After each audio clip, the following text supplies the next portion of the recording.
Ahora sí. Bueno, muy buenas tardes para todos y todas. Hoy se celebra el Día de las y los Periodistas en Argentina, en conmemoración de aquel primer número de la Gaceta de Buenos Aires, publicado en 1810, como un órgano oficial de difusión de lo que era la primera Junta de Gobierno. Aquella idea, que fue creada por Mariano Moreno, secretario de esa primera Junta, consideró como importante el dar a conocer lo que los gobernantes hacían. Así surge aquel primer medio de comunicación en nuestro país. En estos 221 años a la prensa gráfica se suma la radio, se suma el cine, se suma la televisión y las variedades que presenta el mundo digital a través de Internet, que no es solamente los medios online. También en estos 221 años los medios y los periodistas ampliaron sus acciones. Ya no solo difunden lo que hacen los gobernantes, como aquella primera idea, sino que exponen opiniones sobre esas acciones, presentan demandas de la sociedad, muestran maneras de ver y entender el pasado y el presente, cuentan historias de la vida cotidiana, algunas pintorescas y otras, bueno, en algunos casos muy dolorosas y tristes. Durante algunos tiempos a la prensa se la llamó el cuarto poder, y no era por tener un poder institucionalizado ni constitucional, sino era por un poder que se buscaba que develara aciertos y errores. Pero en la historia nos ha demostrado muchas veces el mal uso de ese cuarto poder. Nosotros tenemos héroes y villanos en nuestra realidad profesional y cabe pensarlos y recapacitarlos en el pasado y en el presente. Hoy nos convoca para celebrar este Día del Periodista la presentación del libro Militantes de Ilusiones, Relatos en Primera Persona. Se trata de los relatos de Raúl Isidoro Datri, fundador del diario La Arena en Santa Rosa, La Pampa. En esta oportunidad, sus nietos, Darío y Andrea Marina, editan el ejemplar que permite conocer y reconocer aquellos ideales del periodista y del periodismo. Una familia vinculada a esta profesión que ha mamado y ha trabajado el concepto del periodismo y de los periodistas y de su función en una comunidad tan importante como la de Santa Rosa. En este caso, Darío es licenciado en Comunicación Social por la UBA, ejerce el periodismo desde hace 3 décadas, 30 años, y actualmente se desempeña como consultor en el desarrollo de medios digitales y marketing en empresas en México.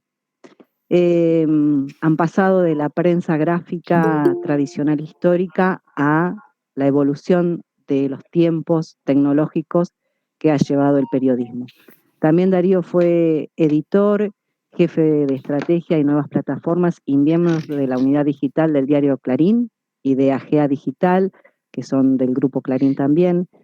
Es ex corresponsal en España, es ex redactor del jefe de El Cronista en Buenos Aires y además trabajó como CEO y fue cofundador de Alto Invest. Fue profesor en una maestría en periodismo de la Universidad de San Andrés, en la Universidad de Columbia y también en la del diario Clarín. Es nacido de la ciudad de Santa Rosa, en La Pampa, y actualmente reside en la ciudad de Buenos Aires. En tanto, su hermana Andrea es flamante doctora en Ciencias Sociales de la Universidad Nacional de Río Cuarto, es periodista y licenciada de la Facultad de Ciencias Humanas de la Universidad Nacional de La Pampa, es diplomada en Gestión de las Instituciones Educativas, en mención en Ciencias Sociales por la Flaxo de nuestro país. Ejerció el periodismo como redactora y editora en el diario La Arena durante 28 años. Miren si tendrá historia para contar. Actualmente es docente e investigadora en la Facultad de Ciencias Sociales de la Universidad de La Pampa, en la carrera de Comunicación, y mediante proyectos vinculados a los imaginarios y representaciones sociales de pobladores en la zona oeste de la provincia de La Pampa en relación a su tesis doctoral. Actualmente también dirige el grupo de estudios sobre conflictos ambientales de la Red Iberoamericana de Investigación e Imaginarios y Representaciones, con sede en la Universidad de Bogotá, en Colombia. En lo personal, es un halago participar en esta presentación e invitamos a Darío y Andrea a que nos cuenten la historia que les contó su abuelo. Bueno, muchas gracias por la invitación. Nos pusimos de acuerdo y arranco yo con Andrea. Luego sigue Andrea. Bueno, la verdad es buenísimo esto porque el libro no solo tardó 30 años en concretarse después de las entrevistas, sino que tuvo la dicha de salir unos meses antes de la cuarentena, de la pandemia. Así que nunca pudimos presentarlo en ninguna feria del libro, como hubiésemos querido. Y esta es una gran presentación. La verdad que estar con colegas y con estudiantes es buenísimo. El libro, para contar un poco la génesis, bueno, el libro, lo ideal sería que lo lean. Está en papel, en La Pampa se consigue bien, y está en Amazon también. En Amazon, lamentablemente, solamente lo pudimos subir como formato PDF, lo cual y no se puede regalar. Así que lo quiera que se lo regale, le mando si la editorial me deja, le mando el PDF gratis. Al estar en formato PDF no se pueden ampliar los tipos de letra, es medio incómodo leer en Kindle. Pero bueno, el libro tiene como dos orígenes. Por un lado, estaba pensando hoy mientras me acordaba y tomaba algunas notas. Formalmente el libro empieza en los meses, entre diciembre del 90, enero, febrero y marzo del 91, que es cuando yo le pedí a mi abuelo que hiciéramos unas entrevistas matinales, porque era un momento de mucha tranquilidad y fresco en La Pampa. Él vivía en su quinta de ahí de la avenida Perón. Y así que nada, formalmente fueron, no me acuerdo, habrán sido 15 entrevistas, un poco menos tal vez, entre 1 hora y media y 2, unas 20 horas de grabación. Que yo fui guiando, le dije que quería que contáramos su vida, como lo conocía y una vez que se ponía a hablar era difícil pararlo, le dije que íbamos a tener una guía importante. De hecho, están en la casa de mi papá, ahí en casi unos kilómetros más allá en la ruta Toay, están los cassettes TDK, todavía grabados con esas entrevistas, por suerte se han conservado bien, y cada cassette tiene su guía, las de preguntas y la de los temas que yo iba marcando como emergentes para mí más importantes. Lamentablemente nunca las seguí a las entrevistas, habría que haber seguido con muchas más entrevistas porque quedaron muchos, pero muchísimos aspectos, tanto personales como del diario. Él habla mucho más y por eso el libro le terminamos poniendo Militante de Ilusiones, porque mi abuelo fue básicamente un militante. Algunos lo podrán discutir, pero si bien fue un periodista, sin duda, fundó un diario, hizo periodismo y fue maestro de periodistas, a su vez aprendió de otros periodistas. Creo que él admiraba mucho más a los periodistas que tenía en la redacción que lo que se admiraba a sí mismo como periodista. Yo creo que él se identificaba mucho más como un militante.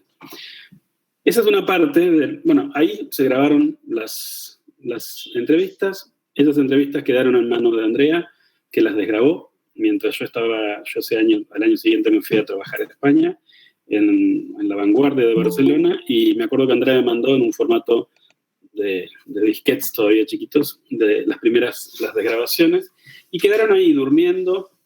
Hubo un intento, como dice el libro, o sea, mi papá hizo un prólogo en donde muy emocionado le agradece a su hermano, a mi tío ya fallecido, Raulito, y al ruso Di Napoli el primer intento de publicación de un libro, que por suerte no salió, porque hubiera sido una desgrabación textual de las entrevistas que se parecen muy poco a lo que hoy es el libro. Yo no hubiese estado de acuerdo en que se publicara eso.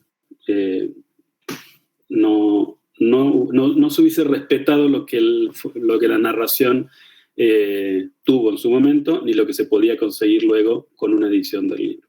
Hay un paso previo a las entrevistas del 90, que yo creo que es donde nace en parte también el libro, y que es un viaje. Yo estaba recién llegado a Buenos Aires y le dije a mi abuelo, yo te organizo el viaje tan anhelado a Cuba, que él quería conocer Cuba, nunca había podido salir del país, porque cuando no se le impedían los antecedentes penales, entre comillas, por haber estado detenido como preso político, con el plan Conintes, bueno, tuvo 2 intentos de salida y finalmente el tercero fue a Cuba. Tuvimos 3 semanas en Cuba entrevistando, haciendo notas, haciendo una cobertura periodística de algo que después se tradujo en como 25 notas larguísimas que mi abuelo escribió.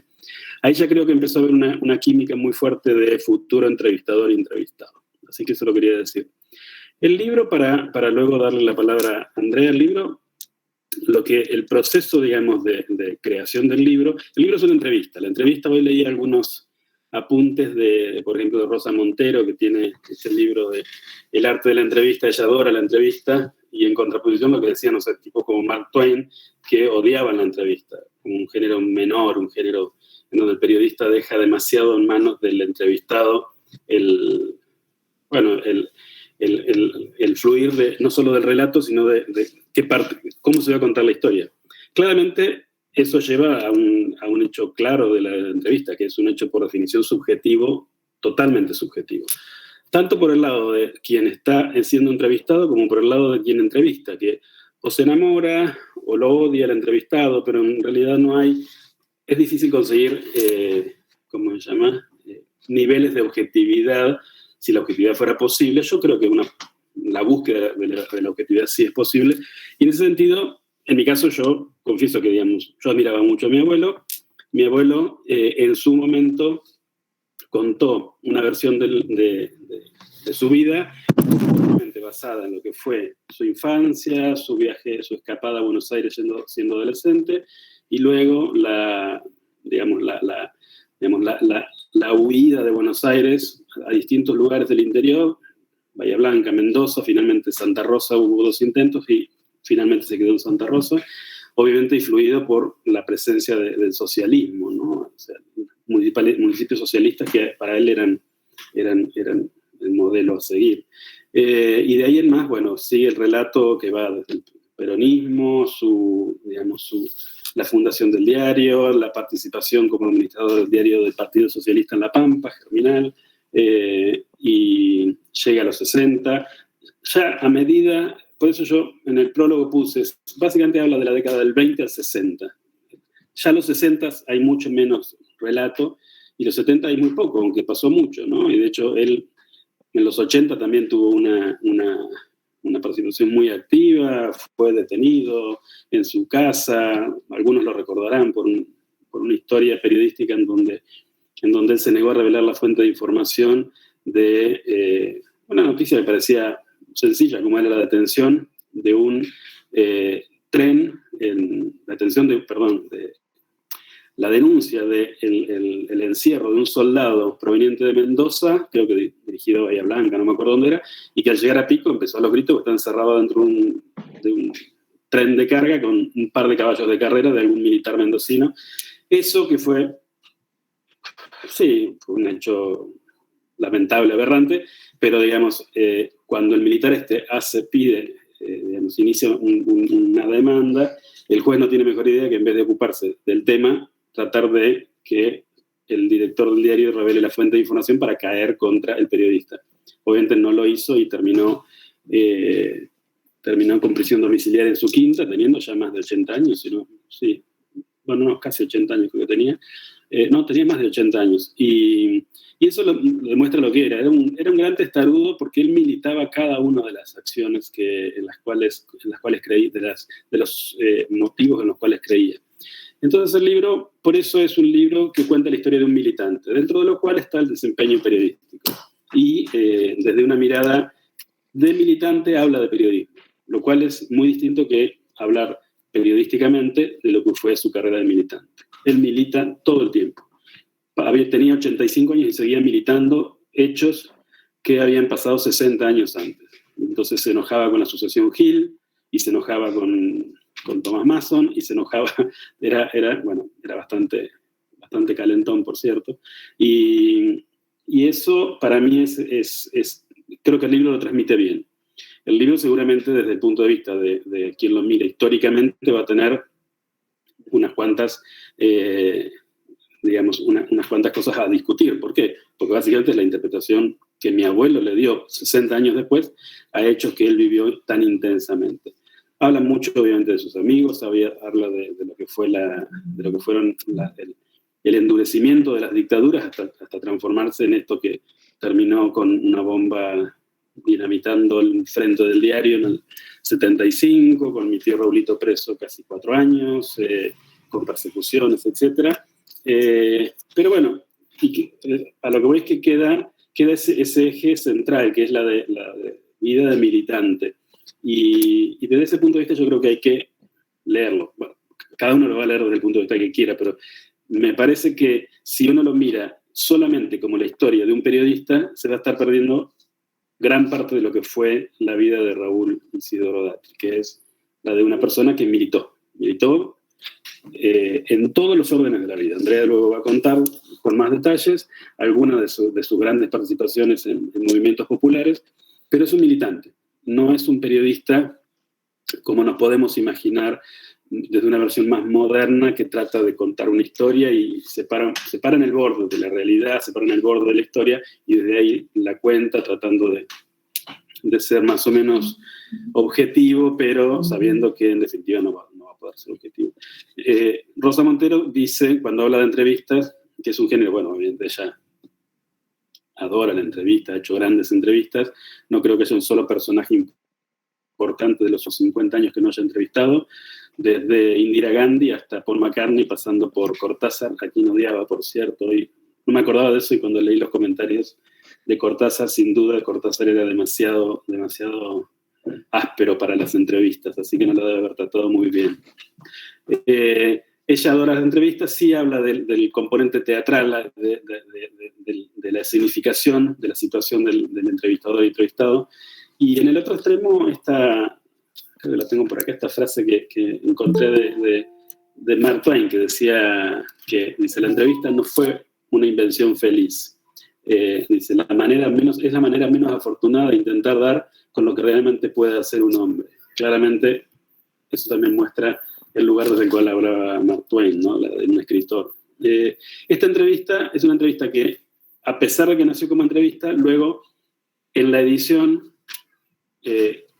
al principio inconscientemente, después conscientemente, el libro yo lo reescribí 5 veces, porque fue necesario hacer esa reescritura total de 5 veces para mantener la forma en que mi abuelo tenía estaba marcado por la oralidad. Entonces, cuando uno escuchaba sus frases y las pasaba a papel, lo que tenía era un relato casi perfecto. No había, digamos, una persona que se pasó su vida hablando, discutiendo, dando discursos, debatiendo hasta el cansancio. Entonces, esa oralidad traducida digamos, al texto escrito, por eso hizo tentador el tema de publicarlo tal cual estaba.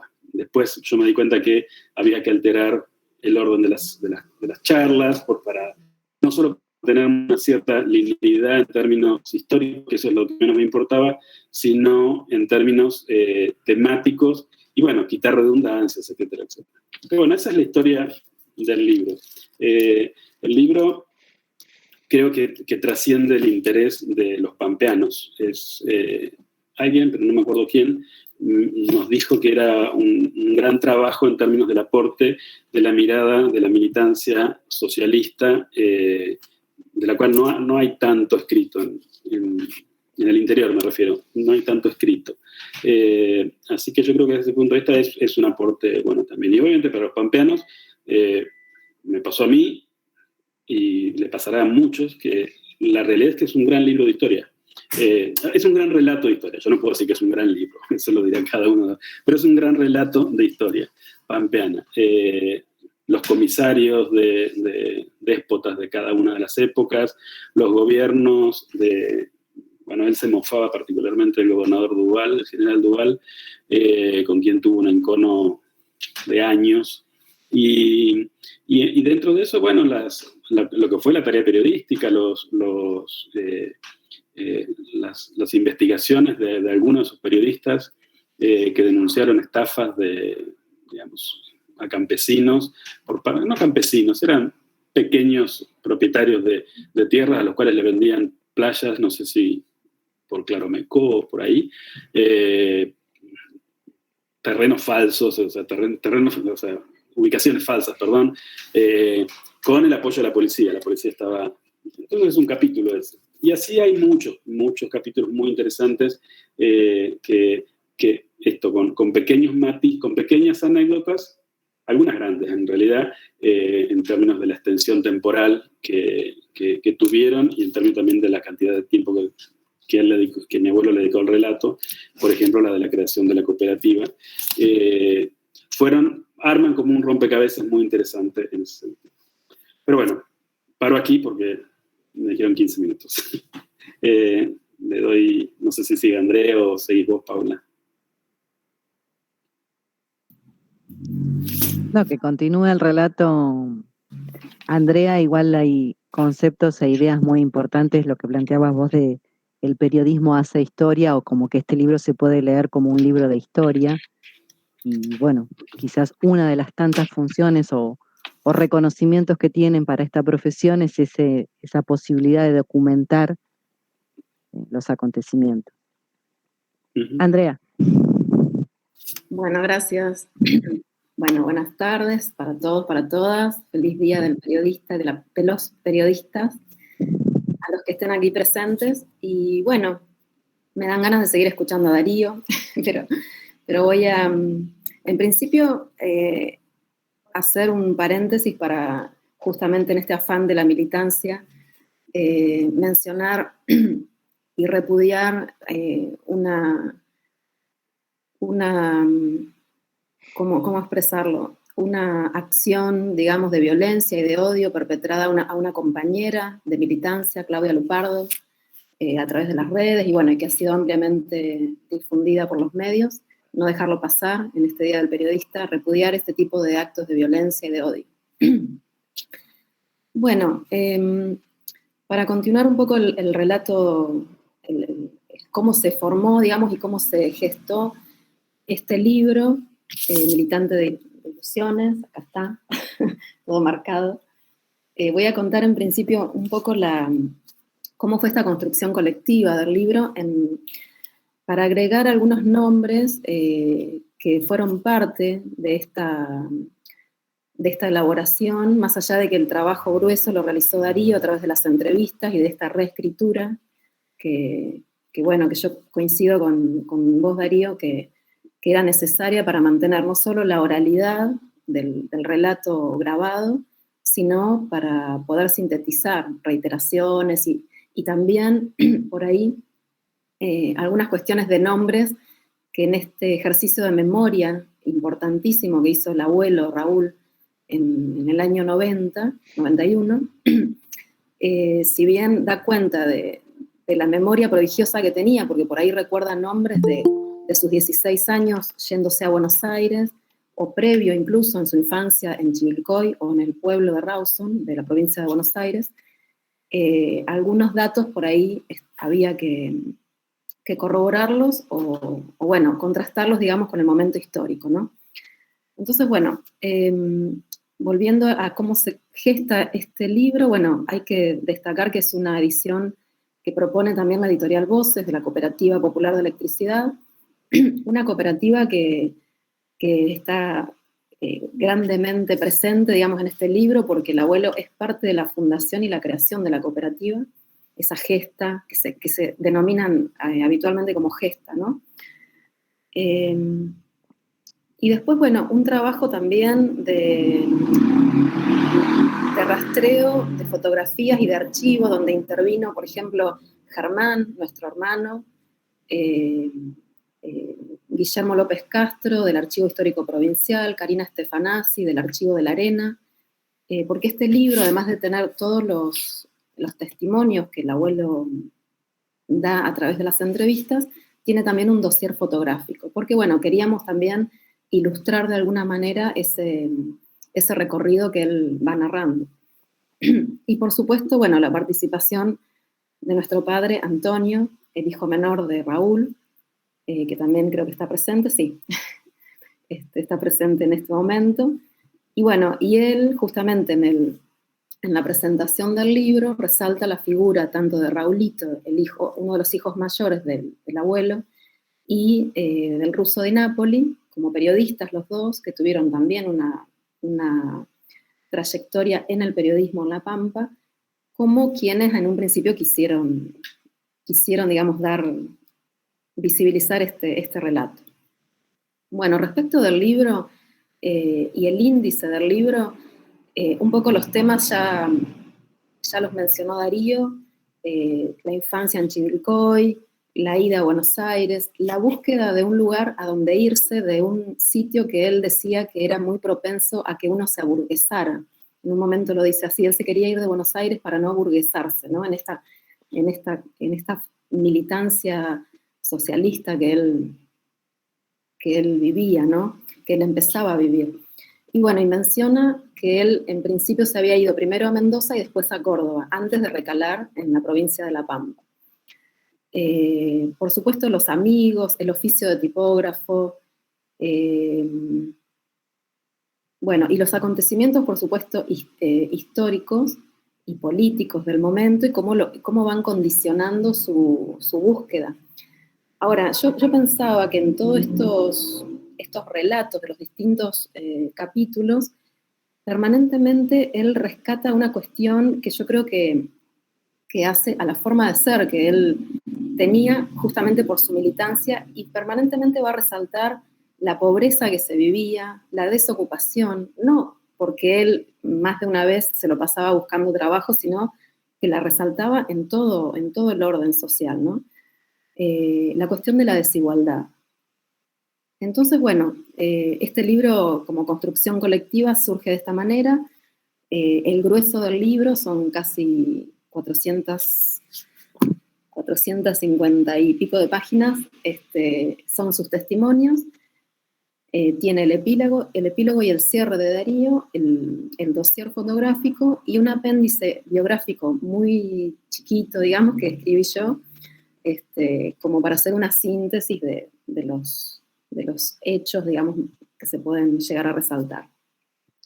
Entonces, bueno, les voy a compartir una presentación breve que tiene algunos testimonios por un lado y por otro lado algunas fotografías de acontecimientos que recién mencionó Darío, pero para que puedan ver, digamos, ilustrarse más allá de los dichos nuestros.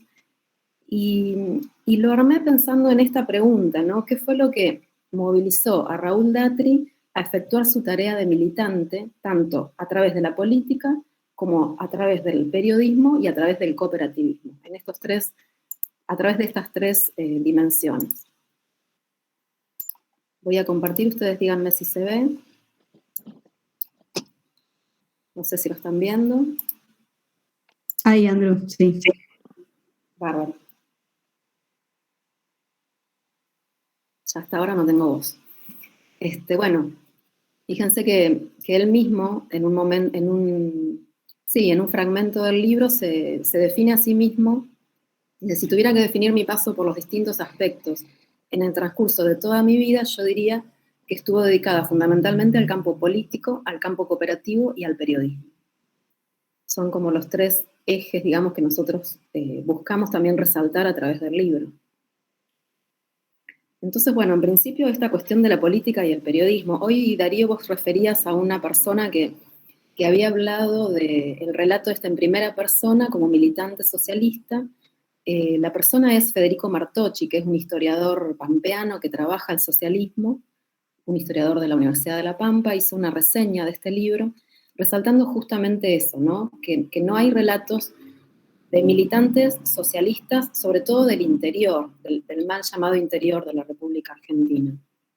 Entonces, bueno, esta vinculación desde su participación política con el periodismo, yo creo que es muy difícil de separar, digamos, no se puede escindir, no se puede separar. Bueno, nomás en el principio del libro él va a hablar, va a relatar su infancia en Chivilcoy, y hay algunos relatos graciosos que, por supuesto, yo creo que a nosotros como nietos, digamos, nos toca de una manera particular porque tiene que ver con conocer sobre nuestros ancestros, y bueno, nos puede llegar a tocar de una manera distinta, pero da cuenta de cómo fue que él se forma en el socialismo. Entonces, bueno, relata que le leía, siendo muy chico, le leía los diarios a su abuelo italiano, a quien va a definir como volteriano, anticlerical y tan garibaldino que hasta vestía cierto atuendo característico de Garibaldi. Y luego, bueno, va a hablar de la vinculación con las distintas casas del pueblo, que son las casas del Partido Socialista en los distintos lugares, tanto en Chivilcoy como en Buenos Aires como en La Pampa, ¿no? Y bueno, y las distintas participaciones que él tiene a través de la política en el socialismo en la provincia de La Pampa son mencionadas en esta reseña de Federico Martocci, que está en la web, la pueden encontrar. Pero bueno, uno de los motivos, digamos, que lo lleva a él a venir a La Pampa tiene que ver con que había comunas del Partido Socialista, y él, de hecho, va a ser parte de uno de esos gobiernos municipales, siendo tesorero en uno de los gobiernos socialistas. Esa participación política tenía que ver a través de, no solo de su militancia directa a través del Partido Socialista, sino ya en la prensa, ya con La Arena fundada. Bueno, para dar algunas fechas para quien no lo conocen, él viene a La Pampa en el año 31, entre el año 31 y 32 está como responsable junto a otros compañeros y compañeras en el Partido Socialista, en el órgano de gobierno, que es el Diario Germinal, y después van a fundar el diario La Arena. Bueno, por supuesto hay vicisitudes políticas, pero a partir de su participación desde La Arena, digamos, desde La Arena, digamos, de la prensa, el vínculo con distintas figuras de la política va a ser permanente y constante, no solo desde su rol, digamos, de informar, de escribir La Arena, sino también actuando en, por ejemplo, distintas actividades que tenían que ver con el vínculo con la comunidad. Acá en la foto, por ejemplo, está con Dante Caputo, ya estamos en otro momento, digamos, y proponiendo él mismo acciones que tuvieran que ver con esa participación política. Por supuesto, el diario La Arena y su defensa, digamos, por todo tipo de injusticias y por todo tipo de reclamos que tuvieran que ver con los derechos humanos, siempre fue una constante. Voy a ir y voy a venir en el tiempo, pero acá quería resaltar, por ejemplo, este fragmento textual. Bueno, en las presentaciones tradicionales de libros se leen fragmentos textuales y a mí me pareció que estaba bueno. Dice, en un momento del libro, pasaron más de 15 años desde aquella asamblea de obreros de la CGT, y en 1973 vuelve a triunfar el Partido Justicialista. Si bien es cierto que La Arena no dejaba de cumplir su función periodística, durante los primeros meses de un nuevo gobierno observaba el comportamiento de las autoridades, el funcionamiento de las instituciones republicanas democráticas, acompañando las buenas gestiones. Pero lamentablemente, como siempre ocurre, ya es tradicional en nuestra política, al cabo de pocos meses empiezan a aflorar los prejuicios, los errores, los desbordes, circunstancias que nos colocaron varios meses después del triunfo de Regazzoli en la oposición. Regazzoli es el gobernador que asume en mayo de 1973. Y bueno, y también esta permanente alusión al posicionamiento, digamos, de un periodismo crítico, un periodismo de oposición, dice él, va a ser permanente, y bueno, y con el Partido Justicialista va también a tener muchas referencias y va a hacer muchos análisis, no solo del Partido Justicialista en La Pampa, sino a nivel nacional, en los distintos periodos, en las distintas décadas. Pero bueno, lo que quería decir ahí es que él ya permanentemente va a expresar el posicionamiento que tiene que tener la prensa según él. La defensa de los ríos es un capítulo que, bueno, que en lo personal me interesa, pero que tiene que ver con un movimiento social y político de la provincia de La Pampa. Él va a participar en la primera comisión por el agua de la década del 50, después va a integrar la primera comisión provisoria pro defensa de los ríos pampeanos de la década del 73, y va a estar como va a formar parte, digamos, no solo desde el periodismo, sino desde la acción política, de ese movimiento que trabajó por impulsar el desarrollo productivo en toda la cuenca del río Colorado. Entonces, bueno, no era solamente la defensa de los escasos recursos que La Pampa no tenía como disponibles del río Atuel y Salado, sino también del río Colorado. Ahí en la foto está con Morisoli, referente de la lucha por los ríos, está con Saúl Santesteban, su yerno, y quien va a dirigir el diario La Arena por muchos años, Di Pego y esta otra persona que no me acuerdo el nombre, Arriaga. Bueno, y por supuesto en esa militancia desde la política y desde la acción a través de la prensa, el cooperativismo es un capítulo permanente en su participación en la sociedad, ¿no? Acá está dando una charla en la Cooperativa Popular de Electricidad, en el Salón de la Usina, si mal no recuerdo, ya mayor, y no sé cuál es la ocasión, pero ahí está, ahí hay otra imagen del mismo momento. Y sobre él va a integrar también la Federación Argentina de Cooperativas Eléctricas. Y sobre el cooperativismo, bueno, tiene varias incursiones, no solamente a través de la cooperativa de electricidad, sino también en el intento de generar una cooperativa de papel y otro tipo de cooperativas de consumo dentro de lo que es la ciudad de Santa Rosa. En el año 1972, en una crítica situación para todos los diarios del país por el suministro de papel, la Asociación de Entidades Periodísticas Argentinas, ADEPA, convocó a una asamblea para tratar la situación. El gobierno había resuelto que se fabricara papel en el país, poniendo término a una ociosa y prolongada campaña de los que estaban en pro y en contra. Ahí apareció Papel Prensa. Papel Prensa es uno de estos capítulos sombríos, tenebrosos de nuestro mundo político y empresarial.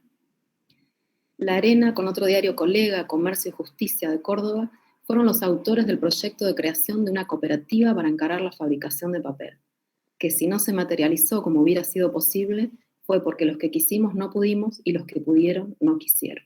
Bueno, hay un capítulo entero sobre lo que es Papel Prensa y Papel del Tucumán. No cuenta con detalles todo lo que significó y lo que sigue significando Papel Prensa para los diarios del mal llamado interior. Bueno, está acá presente Antonio, mi padre, que creo que podría contarlo perfectamente y estaría buenísimo que nos diera algún detalle después. Acá hay otro relato que tiene que ver con la función del periodismo, ¿no? Dice, desde el cierre de La Arena en julio de 1948 hasta la Revolución de septiembre de 1955, prácticamente dejó de existir la prensa independiente en La Pampa.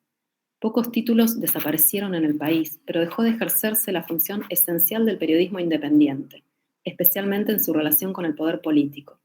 La única expresión que iba quedando fue la del diario La Prensa en Buenos Aires, pero es conocido el hecho que motivó no su desaparición, sino su confiscación y entrega a la CGT. Como prensa opositora, de análisis y de crítica, quedaron únicamente las hojas partidarias, y aún estas tuvieron que enfrentar situaciones de acoso y persecución. Fue el caso de La Vanguardia, órgano del Partido Socialista.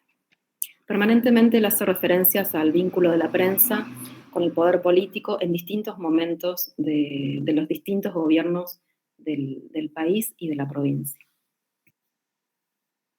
Bueno, y algo que tiene que ver con ese ejercicio del periodismo, ese ejercicio de un periodismo de oposición o crítico o analítico, como dice él, tiene que ver con las múltiples acosos y persecuciones que sufrieron y que sufrieron varios periodistas de La Arena, no solo Raúl Datri.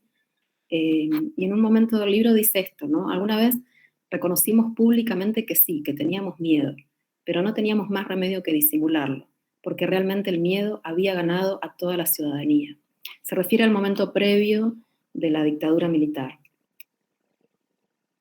Y acá, bueno, una ilustración con los hijos de mi abuelo, de mi abuelo, Rosalba, a la izquierda, Antonio, Raulito y Mirna, y a la derecha Raulito, que hoy Darío hizo la referencia, mi tío Raulito sufrió la cárcel durante casi 4 años, a partir del año 75, es decir, los peores años de la dictadura, y ahí paradójicamente está entrevistando a Camps, quien se volvería posteriormente en uno de los mayores represores durante la dictadura. Y acá, bueno, algunos relatos de esos momentos, ¿no?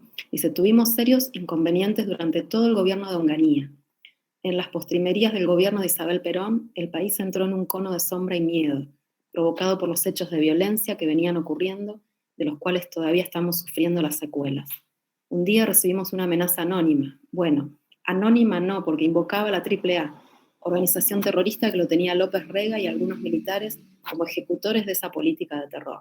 Nos amenazaban y nos exigían el cambio de rumbo político del diario, porque de lo contrario iban a tomar medidas iguales o más graves a las que habíamos soportado meses atrás, cuando una poderosa bomba casi destruye el edificio de la Arena. Mejor dicho, hubo 2 bombas esa noche, una en el diario y la otra en la Asociación de Trabajadores del Estado. Y acá una imagen del diario después de que explotara la bomba, ¿no? Era el 3 de agosto de 1975. Bueno, ese día el abuelo puso un cartel, que en el diario, en el libro lo decimos, que decía, mañana sale el diario, ¿no? Como respondiendo a ese amedrentamiento, diciendo, no nos van a callar, no nos van a silenciar.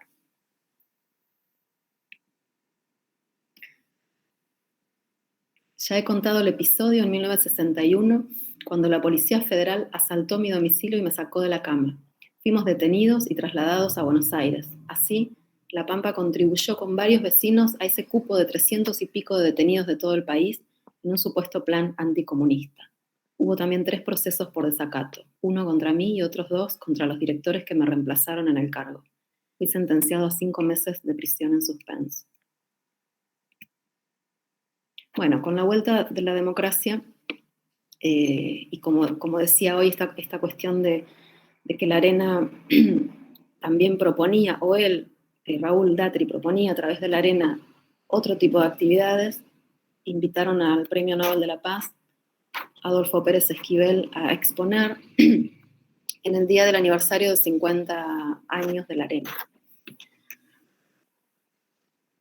a una charla. Acá una foto que es una invitación, homenaje a periodistas desaparecidos.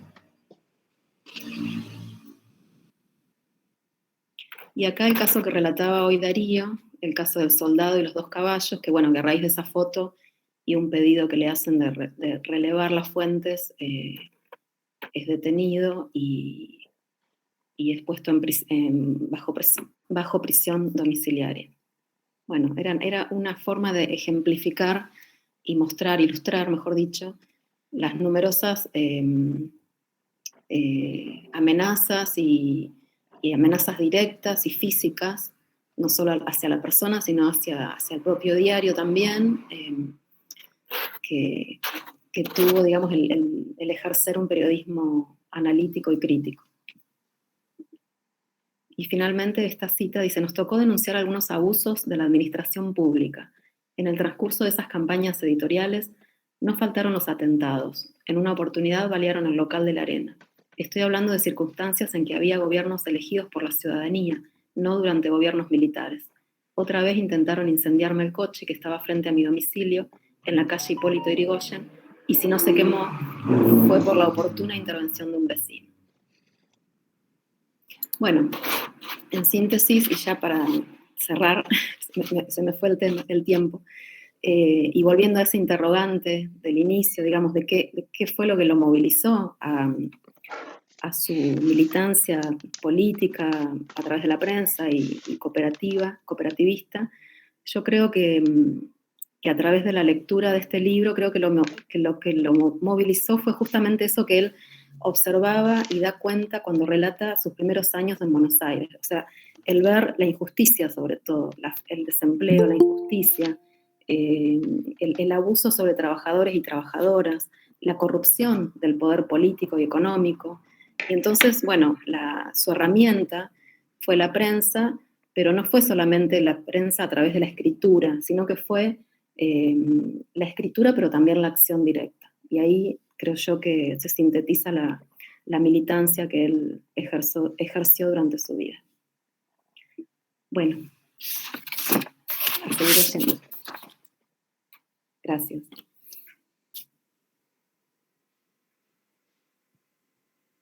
Muchísimas gracias tanto a Andrea como a Darío por la presentación de este libro. Los invitamos como editores que nos hagan llegar, aunque sea un ejemplar, no sé, Santiago para la cátedra, no sé, algo para la otra cátedra, alguna cosa, sí, ¿no? Pero bueno, seguramente que podremos encontrar la forma de que el material pueda circular y lo podamos hacer extensivo a la lectura, al margen de todo lo que nos han comentado. Bueno, no sé si tienen preguntas, y agradezco que Santiago me haga la posta ahora para poder continuar con la coordinación de si hay preguntas, porque debo ir a dar clase a la ciudad de La Plata. Entonces me voy a tener que retirar y queda acá Gustavo, Soledad como representación y Julio Santarelli también en representación a la cátedra del taller de producción gráfica 1 que también hemos compartido en la organización de esta actividad. Muchísimas gracias y los escucho un ratito más. Gracias a vos. Gracias, Paula. No, de nada. Bueno, ahí está, no solo abierto el micrófono, sino las pantallitas. Digo, si quiere alguno hacer una observación, un comentario. Yo si no me lanzo, pero soy muy charlatán, por eso no quiero. Queremos escucharlo a Toño también, que Andrew, vos tiraste la piedra, ahora que la agarre. Y ahí levantó la mano Mauro, ¿puede ser?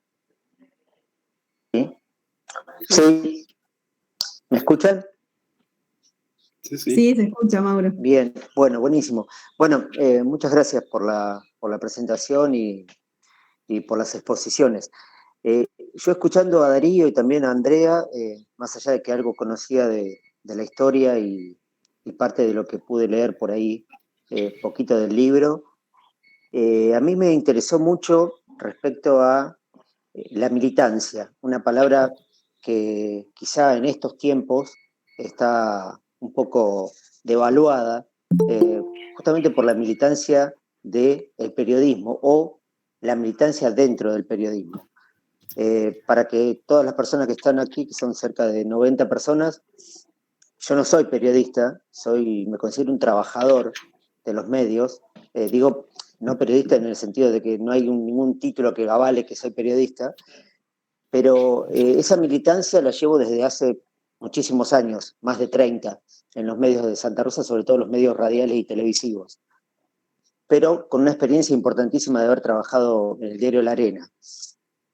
Y hoy en día, siendo parte de un medio comunitario, alternativo, autogestivo, con una mirada cooperativa, solidaria, militante también de varios aspectos, me gustaría saber si es que Darío o Andrea pueden contarle a los que estamos acá cómo se veía a un militante como su abuelo en esa época y si se puede hacer alguna vinculación con lo que hoy está visto o está mirado un militante del periodismo. No es lo mismo, imagino yo, la mirada que de un militante del periodismo de esa época a un militante del periodismo de esta época. Sí, a mí me parece que es muy buen punto porque personalmente creo que la militancia del abuelo Raúl, de Raúl Datri, fue una militancia muy potente fuera del diario. Por supuesto que el diario, si había una asamblea popular que creaba una comisión de defensa de los ríos, lo iba a reflejar y lo iba a reflejar bien. Él fue un militante, yo creo, básicamente político y cooperativista. Y el periodismo fue un instrumento para potenciar esa militancia. Y en ese sentido, la militancia política luego se traducía en infinidad de búsquedas de luchas específicas, fuera para defender a un pueblo que tenía determinado problema, y no lo hacía solo, lo hacía dentro de un contexto muy claro que era de un partido, de agrupaciones políticas orgánicas. Yo creo que, digamos, obviamente he leído mucho de la colección de La Arena, y lo que yo yo creo que marca una diferencia con lo que hoy conocemos como periodismo militante, es tal vez que desde las páginas de la arena, es una visión personal, yo creo que había como una línea clara entre lo que era la militancia política en la cual podía formar parte el director de un diario, que a su vez era candidato a gobernador, a intendente, perdió siempre, pero,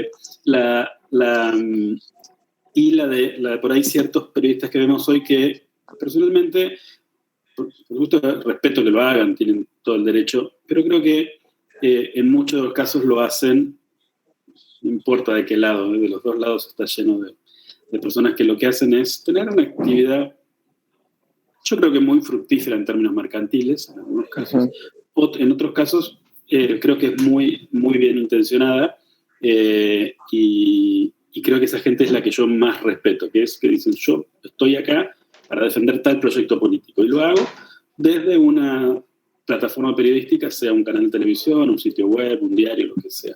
Pero me parece que hay una diferencia muy grande respecto de lo que hacía Raúl Latri, que era pasarse horas, y mi abuela Esther lo sufría, pero casi todas las horas de la vida, en el partido, en la cooperativa, en viajes como candidato.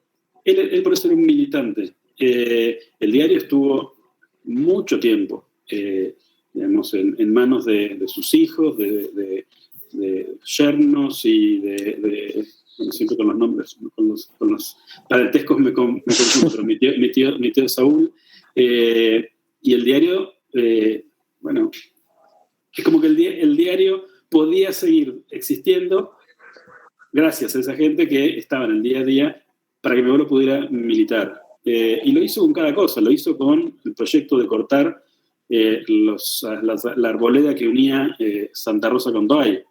No importa que no tuviera razón, él estaba convencido de que no había que cortar esos árboles, que había que redibujar la traza de lo que hoy es la avenida Perón para no cortar esos árboles. Los árboles es cierto que producían accidentes, todos nos acordamos de todos los fines de semana había alguien que se llevaba un eucalipto por delante.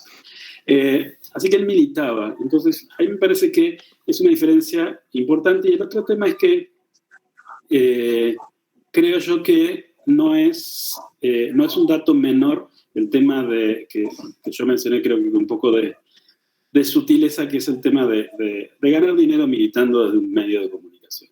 Y eso lo vemos desde hace, siempre ocurrió, pero me parece que en muchos casos, digamos, hay gente que pasa cualquier límite y en nombre de un proyecto político que dice defender, hasta ahí no hay ningún problema, luego lo que hace es cobrar descaradamente. Lo viví yo, por ejemplo, siendo periodista económico en un diario grande como es Clarín, en donde ahí ya no hay defensa de un proyecto político, hay defensa de un objetivo personal que es ganar más dinero. Entonces, recibir más dinero, porque eso no se gana, se recibe. Entonces, yo creo que esa es una diferencia. De vuelta, en mi caso yo no tengo yo tengo una formación y una predilección por un tipo de periodismo que busque separar eso. Yo leo prensa extranjera y la verdad que cuando leo, no sé, el New York Times, sí, claramente el New York Times es un diario prodemócrata, fue anti-Trump todo lo que pudo, pero desde una función periodística nunca disimulada, o sea, no solo no disimulada, sino exacerbada. Es investiguemos, mostremos hechos, mostremos hechos. Sí, vas a lograr un resultado, que es que mucha gente crea que lo que tenían ahí en la Casa Blanca era un señor que iba a hacerle mucho mal a la humanidad si seguía otros 4 años más. Entonces, bueno, no sé si esto contesta, pero creo que hay como una diferencia fuerte. Bárbaro, gracias. No sé si hay alguien más. Habían tirado un guante ahí sobre... Una consulta. Ah, perdón. Flo. No, le quería preguntar si ustedes creen, alguno de los dos, que fue difícil vincular el cooperativismo con la militancia en su momento, y si ven notable la falta de cooperativismo en la militancia desde el periodismo o desde cualquier ámbito en la actualidad. A ver si te entendí bien. Yo creo que básicamente lo que hizo Raúl Latri y las decenas de personas que participaron en el movimiento cooperativo cooperativista argentina, la fundación de la Cooperativa Popular de Electricidad, tiene personajes que, de hecho, en el libro, el abuelo creo que con total sinceridad, él destaca, él no tuvo un papel importante, pero para nada comparable al que tuvieron personas como el ingeniero Marzo, y yo creo que es una militancia, cuyo objetivo es formar una cooperativa para desprenderse de la imposibilidad de tener corriente eléctrica. La compañía multinacional que les daba electricidad un día les cortó la luz y quedó el pueblo entero, no sé, 20.000 personas, no sé cuánto tenía Santa Rosa en esa época aproximadamente, 25.000 personas sin luz. Entonces sí, había una militancia. No te entendí la otra parte de por qué decís que ahora no se... No, la pregunta, la primera está bien, si se entendió bien. La segunda era si ustedes notaban algún cambio en el trabajo que hizo él antes de vincular el cooperativismo con su trabajo de militancia y si creen que eso como que actualmente falta o está en déficit. No sé si se entiende. Sí, se entiende, yo no lo sé contestar eso. No, la verdad que sé que el país está lleno de movimientos cooperativos, de diarios y medios autogestionados y de proyectos desde, no sé, de la garganta profunda hasta...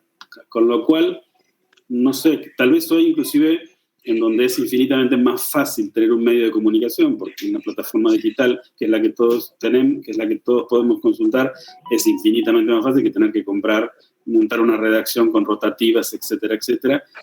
Pero la verdad que no te podría contestar en términos, por ejemplo, cuantitativos, decir si hace 20 años había más cooperativas asociadas al periodismo que las que hay ahora.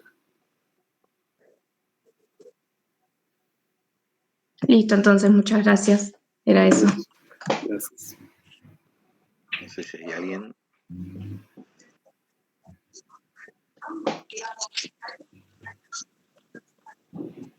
Sí, yo particularmente, no sé si me escuchan. Sí.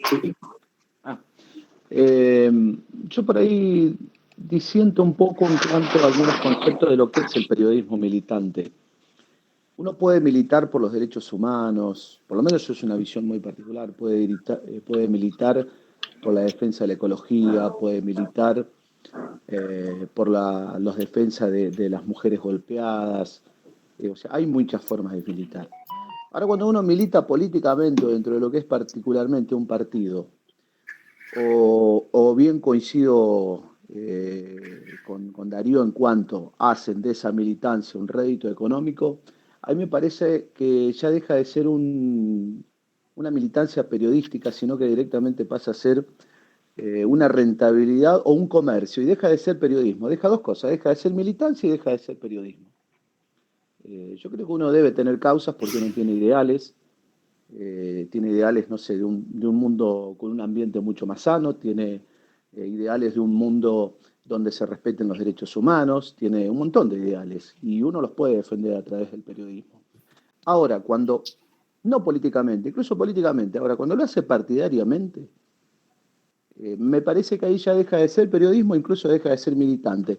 Pasa a ser directamente una utilización comercial de un medio para promulgar un candidato, para promoverse personalmente en una vida política o en una ambición política. Me parece que ese es el concepto, por lo menos yo lo que veo la diferencia entre lo que puede llegar a ser periodismo militante y lo que es directamente pasar a ser un comerciante que utiliza un medio para su propio rédito. No sé si me expliqué, si me entendió. Sí, yo estoy de acuerdo que no es lo mismo militar desde el periodismo por causas con las cuales algunos pueden estar en desacuerdo, pero que son causas válidas, y hacerlo de forma explícita, es decir, yo estoy militando para que, no sé, determinado objetivo se cumpla.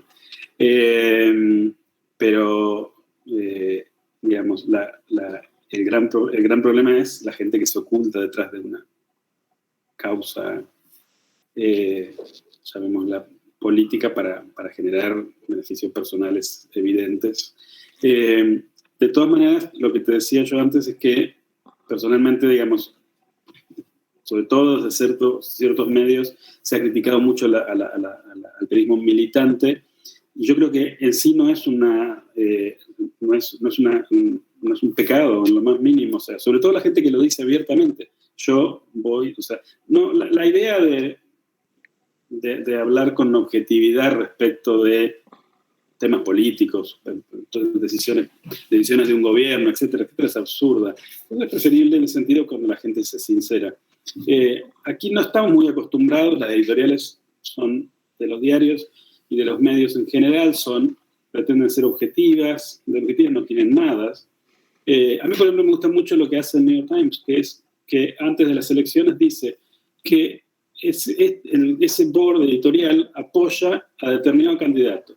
Por tales razones, son editoriales muy largas, muy bien fundamentadas, y que eso no va a afectar en lo más mínimo, por lo menos lo que declaran, y en general lo logran bastante bien, lo que va a pasar en la redacción. De hecho, el board editorial en muchos lugares está hasta físicamente separado. Entonces, claro, el diario es un diario demócrata, el diario es un diario republicano, el diario es un diario que está apoyando desde el punto de vista del board editorial determinado tipo de políticas. Pero el que avisa no es traidor, como dice el dicho. Yo quisiera meterme ahí. Una es para un comentario de la presentación de ustedes y del libro. Y hay tres cuestiones que a mí me resultan interesantes. Una es el periodo, es decir, más allá que uno conoce la historia argentina, el periodo está lleno de, uno tendría ganas de decir de avatares, pero está lleno de situaciones de una enorme gravedad, ¿no? Por ejemplo, yo creo que acá muchos de los jóvenes que están, uno dice Plan Colintes y es un nombre, una sigla, digamos, ¿no? Como puede ser AAA o como puede ser otra cosa. Uno es ese periodo, es un periodo de extrema complejidad. Alguien puede decir, bueno, estamos ahora en otro periodo, pero bueno, es de ese periodo. La segunda cuestión que me parece interesante, que creo que está media en tensión en el debate, es que la palabra militante, como la palabra independiente, digo, para ser ecuánime, se gastaron. Entonces se leen muchas cosas ahí. Porque en definitiva la historia del periodismo, por lo menos hasta bien entrado el siglo XX, y hoy se retoma toda esa discusión, etcétera, estaba ligado al tema de la militancia, es decir, al periodismo político, partidario, tribuna de doctrina, digamos, para citar al de Mitre, que era un militante de otras políticas, digamos así, ¿no? Entonces, ahí creo que hay algo para indagar que tiene que ver a veces con pasarle el rastrillo a la palabra militante, que para mí es una linda palabra también. Y depende de las generaciones. En mi generación era una palabra, era un elogio. Era un elogio, no era una cuestión que se puede plantear, también tiene su sentido despectivo, ¿no? Dice, bueno, es un militante, que es como un modo de desplazarlo de un lugar que sería un oficio, una profesión, etcétera, etcétera. Esto más allá de acordar con el tema de la objetividad periodística como intención, etcétera, etcétera. Y la tercera cuestión que creo que sería interesante para pensar está vinculado a la tradición del Partido Socialista, en el que efectivamente yo no conozco que se plantee, si digo interior me van a matar porque yo soy de Cava, no conozco historias fuera de Cava, pero sí conozco, digamos, sobre la tradición de política del Partido Socialista que tenía, digo, más allá de cualquier debate, inclusive sobre el Partido Socialista en sí, desde justo hasta acá, o por lo menos en aquella época, una política cultural muy interesante, que era una política cultural modernizadora, etcétera, que le permitió fundar ese gran diario que era La Vanguardia, y al mismo tiempo tener, y lo imagino, digamos, al abuelo de ustedes, lo imagino imbuido de ese espíritu modernizador, pedagógico, polémico, de dar batalla, que expresaba en gran medida ese diario que venía de Juan B. Justo y que tenía la fundación de libros, editoriales, bibliotecas, toda una gran tradición que creo que es una de las tradiciones interesantes de políticas culturales en nuestro país, ¿no? Culturales y comunicacionales, sin duda, ¿no? Y en ese sentido es lo que a mí lo que rescataba más como para proyectarlo a otras cuestiones o otros debates. Así que, bueno, desde ya, gracias. Tengo un comentario, si me permiten. agregando a esto del debate de militar desde el periodismo o no, que no es un debate, un pecado, como decía Darío, ser militante y decir abiertamente yo tengo tal o cual ideología, y me parece que nosotros como estudiantes de comunicación social tenemos que entender que uno no puede ser periodista sin dejar de lado la ideología. Uno no deja la ideología en la casa y se va a trabajar, la lleva consigo, y más allá del objetivo que uno pueda llegar a ser, el objetivo es muy subjetivo, la ideología va con uno, y quieras o no, eso en parte te condiciona para el trabajo. Y no está mal, no está mal. Como así hay gente que dice soy independiente, pero es un trabajo y te pagan por eso. ¿Qué tan independiente puede ser? Y no es lo mismo ser un militante periodista ahora, que todo el mundo tiene la libertad de decir cualquier cosa, que en la época en que fue Datri. Sí, yo estoy de acuerdo. Estaba pensando en lo que es, en el libro, en definitiva, hay un eje, uno de los tantos ejes, que es la formación de la persona, en este caso Raúl Isidoro Datri, desde su infancia, porque se va de la casa a los 13, 14 años, escapa de la casa y se va a vivir a Buenos Aires, está 6 meses sin contacto con su familia, ahí empieza a trabajar de tipógrafo, y ahí empieza así a tener ya contacto con el socialismo, que era muy chiquito. Entonces esa construcción llamémoslo, del personaje militante Raúl Datri, como hay, bueno, de esos casos hay cientos, en donde el periodismo fue uno de los hilos conductores. Un ejemplo para mí maravilloso es el de Rodolfo Walsh.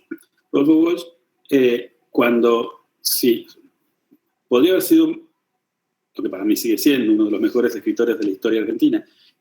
Sin embargo, él fue desde la narración, luego desde la investigación periodística, ese libro que todos estamos obligados a estudiar, por suerte, que es Operación Masacre, una de las investigaciones más impactantes que ha habido en la historia del periodismo en Argentina y tal vez en muchos lugares del mundo. Y sin embargo, él empezó a militar y terminó publicando su carta de denuncia el 24 de marzo de 1977 contra la dictadura, contando lo que era la dictadura, y unas horas después murió asesinado por un grupo de tareas en un enfrentamiento armado, porque sabía él que no se podía dejar capturar. Él era un militante montonero. Y entonces, desde ese punto de vista, yo creo que sí hay que rescatar, valorar y celebrar la militancia que cientos de personas han tenido desde el periodismo con búsqueda de objetivos políticos específicos, sea la creación de una cooperativa, sea la búsqueda de una sociedad mejor, sea la búsqueda de ¿cómo se llama?, de lo que fuera. Pero sí, yo definitivamente no tengo nada en contra, más bien todo lo contrario, contra los periodistas que militan. Sobre todo si lo hacen desde ese lugar que decíamos antes, el lugar de la honestidad, que es muy sencilla, es una palabra que es tan fácil de escribirla, complicadísima muchas veces después de llevarla a cabo, pero cuando hay honestidad intelectual sobre todo, y parte de esa honestidad intelectual es la que permite establecer un trato clarísimo, facilísimo con los lectores, que es: yo estoy parado acá, yo pienso esto, yo voy a luchar por esto, yo aparte soy periodista, y si te tengo que contar un partido de fútbol, porque ese día no tengo un periodista deportivo, un partido de fútbol, no te voy a contar que terminó 4-1 si terminó empatado. Es así. Puedo equivocarme en la valoración de si merecieron ganar uno u otro, y seguramente lo voy a decir porque es lo que están esperando los lectores de la crónica de ese partido. Pero ser sincero y honesto a esta altura del partido no debe ser algo que está en discusión. Sin embargo, lo que hace el periodismo militante, en muchos casos militante de su propio beneficio personal, es justamente ocultar eso, y ocultarlo de la peor manera. Pero bueno, yo tengo una llamada de trabajo en 10 minutos. No sé si hay más preguntas, o si no me puedo ir yo y seguís vos, Andrea. Sí, una sola que me interesaría, perdón, Andrea, antes de que te vayas, Darío, porque está el profesor Santiago Gándara, también está Andrea, que también son militantes de la causa y también de los trabajadores y trabajadoras universitarios. Quería saber qué visión tenía de los trabajadores de prensa Raúl Datri. Digo porque hoy en día la gran mayoría de los trabajadores de prensa cobran de miseria por situaciones que vamos conociendo. ¿Ahí me escuchan? Les decía que hoy en día la gran mayoría de los trabajadores de prensa cobran sueldos de miseria, de pobreza. Y más allá de que están en un grupo de la gran mayoría de los trabajadores que no cobramos bien, me gustaría saber qué visión tenía Raúl respecto a eso en aquella época y si también le interesaba ese tema, le preocupaba y se ocupaba de ese tema. Mira, lo único que se me ocurre a modo de respuesta es que la Arena siempre fue pobre, no ganaban nada. La verdad que no ganaban nada. Y no ganaban nada, no ganaban los periodistas, no ganaba el director, ponían plata de su bolsillo para arreglar las máquinas de escribir. Y yo me acuerdo, siendo chico, ir al diario y ver cómo mi papá con Lito Maldonado estaban diseñando una máquina para poder grabar las chapas que después iban a ir a la rotativa, y eran las 4 de la mañana y estaban ahí trabajando, y lo que había era, yo creo que un común denominador. Estaban todos cagados de hambre siempre. Lo que había era yo creo que una pasión enorme, y por eso y yo creo que sí, el abuelo Raúl lo que tenía era una capacidad muy fuerte de liderazgo para lograr, entre otras cosas, que la gente se bancara a esos niveles. Yo no tengo ninguna duda de que se cobraba muy mal. Me acuerdo de mi casa de chico, y la verdad que corríamos la coneja de una forma olímpica, como atletas olímpicos corríamos la coneja, porque no había plata, el diario se movía sin plata, se pagaban, cuando no había... La Arena siempre tuvo una política de inversión muy fuerte en tecnología. Eso hizo que fuera uno de los primeros diarios, sino el primero en tener impresión offset en el interior. Bueno, tuvo impresión offset 25 años antes que Clarín o La Nación, y siempre se invirtió mucho en tecnología. Entonces el diario por eso no repartía dividendos, era una sociedad anónima. Yo no recuerdo una sola vez que haya repartido dividendos, porque se reinvertía todo, pero lo que sí existía del lado del abuelo era, yo creo, que un agradecimiento absoluto por el esfuerzo que eso implicaba para mucha gente. Lo que pasa es que él estaba en las mismas. Nadie le podía decir, a ver, mi abuelo se murió manejando un ostentoso Fiat 600. Y, digamos, y durante el primer auto que yo me acuerdo que se compraron fue un Citroën 2CB. Y era el diario, era el móvil de la Arena, y que en verano lo usamos para ir a Necochea, de vacaciones.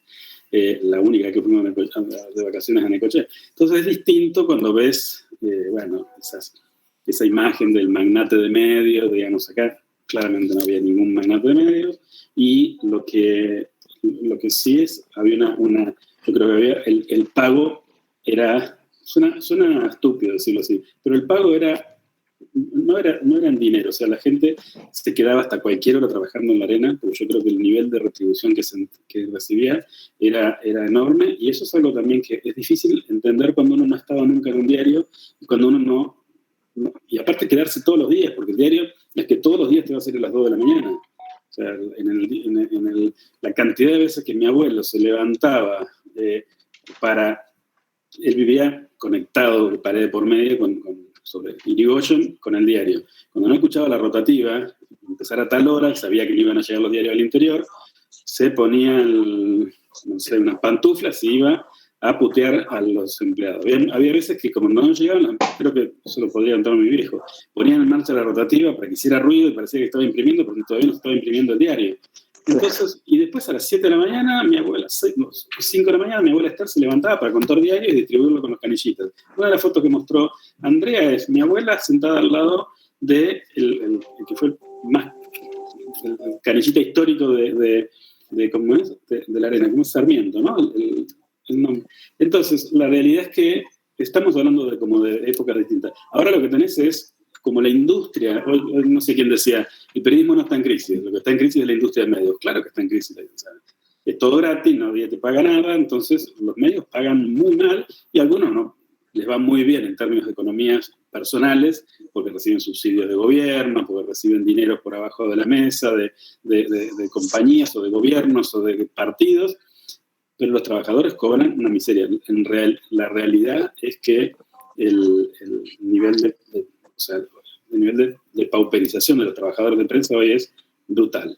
O sea, no es como, es algo que ya no hay forma de entenderlo. Sin explicarlo, básicamente lo que hay es que el periodismo es costoso, hacer periodismo siempre fue caro, hacer buen periodismo, pero por eso los grandes medios les va mejor, porque pueden poner a 2 personas a investigar durante 4 meses un hecho, y por supuesto va a salir una mejor investigación que un diario, que un sitio web, que tiene que poner a una persona a generar 25 noticias por día, y termina haciendo copy and paste muchas veces. Gracias. Bueno, muy bien. Creo que hemos llegado al final de la charla. Les agradecemos a Darío, a Andrea, por la presentación del libro. Bueno, a todos los presentes.